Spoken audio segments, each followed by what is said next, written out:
Hi guys, Shannon here. It's a big day today. Today is electrical day. Yay! I'm so excited. This is huge for me because one, I don't really know a whole lot about electrical, so I'm working on that and learning how to do that.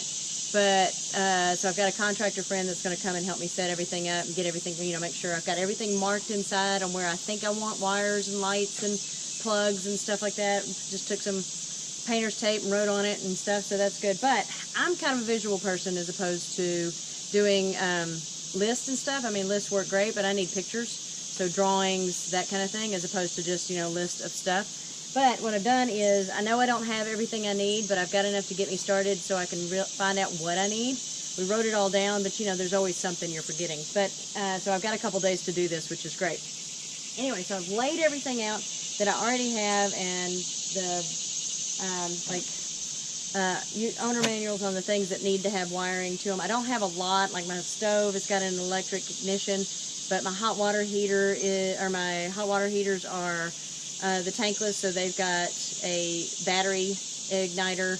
My propane heater, or my catalytic heater, is just a little button deal, so I don't need electricity to that. So I don't really have a whole lot that I'm having to run for big appliances, except for the refrigerator, and I'm not doing a propane refrigerator. They don't put out much amperage, so even if I need to keep it on battery for dry camping, it doesn't really take that much power up. So I'm okay with just having that, and a couple other things. Like I don't have a full oven. I don't bake a lot. I do a lot of, when I cook, I do a lot of raw, and I do a lot of just stovetop one pot meals, which that's going to start those back up one day. Anyway, so what I've decided to do is I'm laying everything out that I know I have. So I've got, my box of LED lights. I've got all of my plugs. I've got most of my wiring. I've got that kind of stuff. My friend's bringing Romax. He's got a bunch left over, so I'm just going to buy what he's got left over. Then I've got my gauges. I've got my circuit box over here with my breakers. I've got my water pump. I've got everything. So I'm going to get him to kind of go walk through with me, and we reestablish everything that I need. So I've got it all out. Clearly, all I'm getting in are the wires and the locations and stuff like that today to make sure it's all here. But I needed it out visually so I can kind of lay things out and see what I need, so I don't forget anything. And then Mildred's going to be a very eclectic Airstream. It's not going to have one specific style. I'm not going whole vintage. I'm not going all modern. I have a very eclectic style, so I'm going to just, I find things I like and I'm going to use them. So I thought these light fixtures were fun, so I'm keeping the light fixtures that, keeping my light fixtures that were in there. So I've got 3 of these. This was one of the over-the-bed reading lights, so I'm going to save this one. The ones I got that aren't the same, I do have a lot of chrome, so I'm mixing a lot of my chrome and brass and stuff. So I got just a little 12 volts on that. Anyway, so that's kind of where we are. I'm going to kind of document as I go throughout the day, and wish me luck. It's going to be fun. So nice to get power in, because once the wire is in, finish the insulation, and then walls go in, and it's all just, on the way to the finish line. So keep watching, check and see how this thing goes, and I'll see you at the end, talk to you at the end of the video. It's been a long, hot day. No, shocking. It is Texas. So everything is miserable. It's back up to 104 heat index and stuff. So working, it's been fun. But anyway, so we didn't get as far along today as I would have liked, but we got all of the AC wired. And then we got the trailers wired. So the trailer's working. Yay. All the lights are good there, which is great, which means I can, drive it down the road as soon as I get it registered. So because I might have to go get the air conditioner serviced, because I don't know how to do that, but it's working. It's just not blowing cold. So that's, kind of an issue. But anyway, so I'm going to show you what I've got done so far. I'm going to do the battery. All of my power is going to be down in this area here, which is the front end of the trailer. So I'm going to have a little twin size bed, day bed kind of situation on the front end, and then storage underneath. I decided not to go with like a banquette table situation. It's just not deep enough, so I couldn't really get, anyway, so I decided not to. Anyway, The orange cable that you're seeing, that is my 30 amp that is in.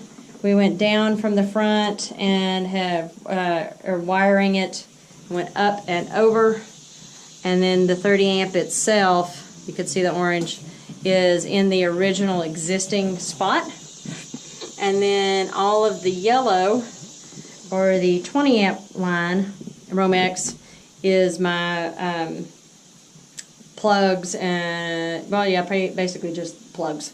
So I think I'm going to have roughly 9 plugs running throughout for various reasons.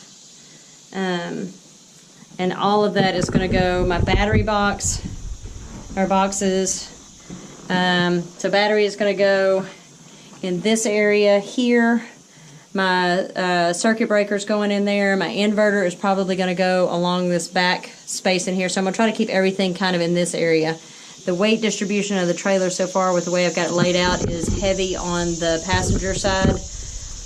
So I'm going to add the extra weight. I'm going to put it down here. So tomorrow is all DC, and then it will be time to put insulation and walls in. So that's where it is at the end of day 1. But it is just a crazy amount of stuff. You look at all that. And then I've got some feeding off of things, blah, blah, blah. And then we decided to do something pretty cool. I have to show you this. We decided to do something pretty cool.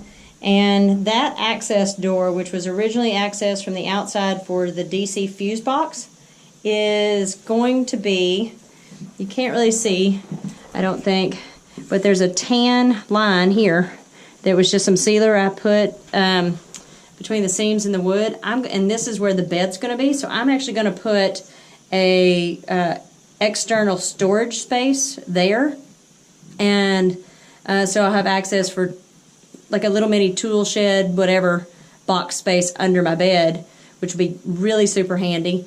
And then my friend that's helping me do the electrical had a great idea to do, since I had an extra fuse panel or circuit breaker left, to put a plug there.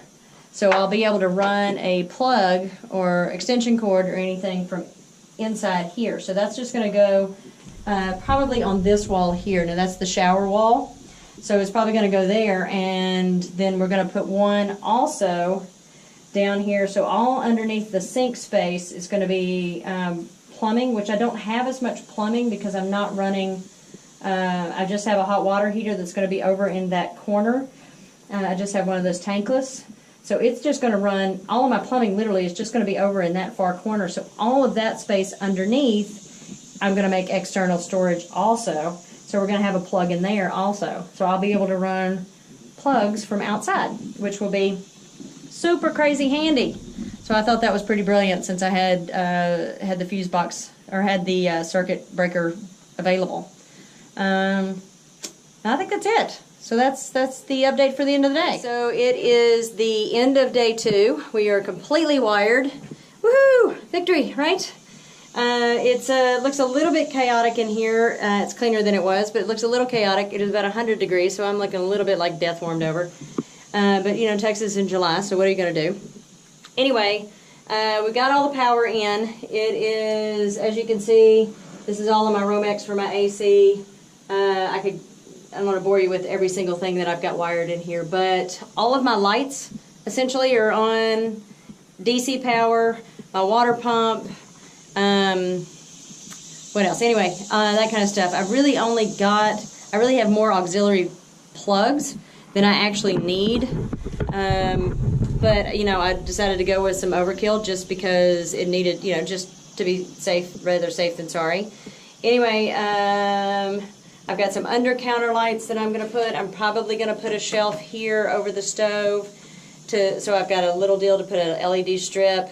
I've got, I'm going to use, even though I've got LED lights that are going in the ceiling up here, I've got 6 LEDs, the little small ones that are going to go in for the living and kitchen area. But I'm also going to go ahead and use, because I thought that was kind of fun to try to do some of the vintage, so the round lights that were already here, I'm going to put those in here. So I've got 3 of those. So there'll be one in the bedroom, one over the anyway, so they're dispersed. So this will be one here. So those are on a separate circuit. So I've got a lot of lighting that I can do, just task lighting.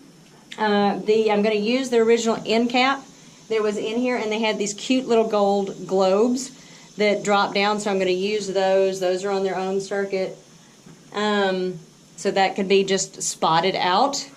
Then coming down here, I've got my fantastic fans linked together, so the power can both be coming from that. Then vanity light, LED is all, those are all on 2 separate switches there, which will be nice. I did notice right before I started to do the video that we forgot to do the reading light over the bed. So that's got to be added in. That's like 2 minutes. So it's going to be the switch for the lights in overhead will be on the wall back here, going into the bathroom, and then on the other side of the wall is going to be the switch for the 2 LEDs in the bathroom. And then I think that is the bulk of it. That you don't really need to know really anything else. It's a little messy, things hanging out of walls and stuff like that. I've got everything labeled, and then I'll wrap them up and get them a little more labeled. The guys that were helping me kind of pooped out on me. So I'm going to get these labeled as well, what is actually power, what's going to where, that kind of stuff. But it's all labeled on the other end. I had to get, my battery box is going to be, battery and inverter and everything is going to be down here on the end, like I said before. So now that the chaos is over, I can bring those cables back in. I just hung them out of the window just because mentally it just was, my little OCD brain was just a little, it was too much. So I had to get them out of the way. Then anyway, I will do a part 2 video when I get ready to do, when we get it all connected, so I can show you how I ran everything from the inverter and the converter and the fuse boxes and the batteries and stuff like that. And then I don't have it up yet. I still have to figure out kind of how it's done. I'm not totally sure, but I'm going to go ahead and run solar, or at least get the wires and everything in the wall, so that when I can afford to buy the panels, I've got it. I will on my gauge box. They had the original vintage one was up here in the end cap, so I'm going to put them there again. Probably going to cover them up this time. They're not as cool looking as they used to be. So so I'm going to go ahead and have the controller there, the cables running to it, and they'll probably mostly go up in the ceiling over the living room area. I've got to figure out if I can make those work around the awning that's over here. But I'm planning on right now 400 watts. I think will get me with what I need. So I'm going to go ahead and mount the box in the ceiling and mount the wires to it, so that that'll be good and ready to go, so that when all I have to do is just get the panels and connect them. So that's going to go in as well.